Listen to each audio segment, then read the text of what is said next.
One of the one of the many popular methods to achieve success is to set goals and work hard towards to achieve them. But let's go back to step one. You might be wondering, what is a goal? John Norcross, a researcher of goals for many years, defines a goal as a mental representation of a desired outcome that a person is committed to. There are many benefits that come with setting goals, including that they keep you focused, they keep you active physically, spiritually, and mentally. They can be set anytime, anywhere, and they can be any size. You don't have to set a huge goal that takes months, weeks, or even days to achieve. It can just take a couple of hours. I have many personal experiences with setting goals, including whenever I came to Oak Ridge in the 4th grade, I struggled with math. Everyone had already learned their multiplication tables, and I had just started to learn them. And my mom set me up with a tutor. I went to her twice a week, and she started to teach me them. I strived to get better at every lesson with her, and I set a goal to be on the headmaster's list by the end of my 4th grade year, and I achieved this goal through hard work in my third 9 weeks.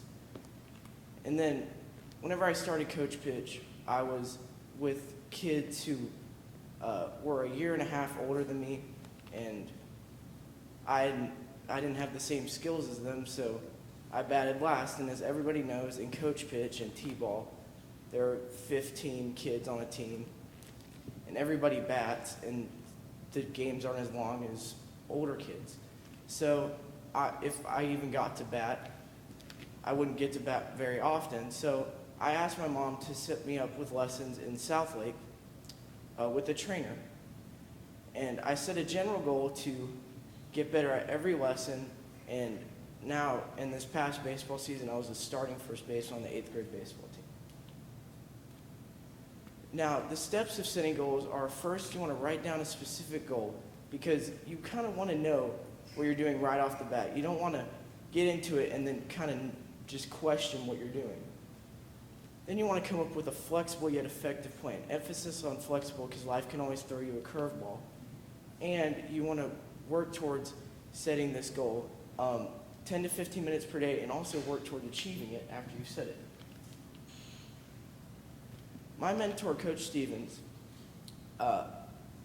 he told me earlier in the semester that goals keep him active, and he gave me an example that he set a goal to run a combination of 15 bike and foot races over a course of 2 years.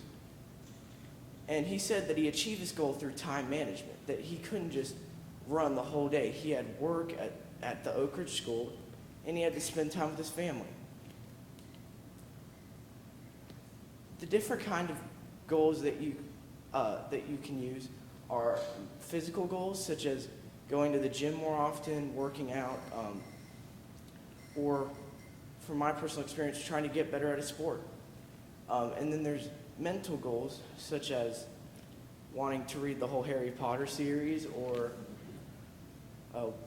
wanting to study for a test that you want to ace. And then there's spiritual goals, such as wanting to go to church more often, or just wanting to set out a time during the day that you can relax and really reflect on what you did during the day. Now, with all these great things, there are bound to be hurdles and the bad things. There are distractions such as TV, video games, sports. Even school can be a distraction sometimes from what you really want to do.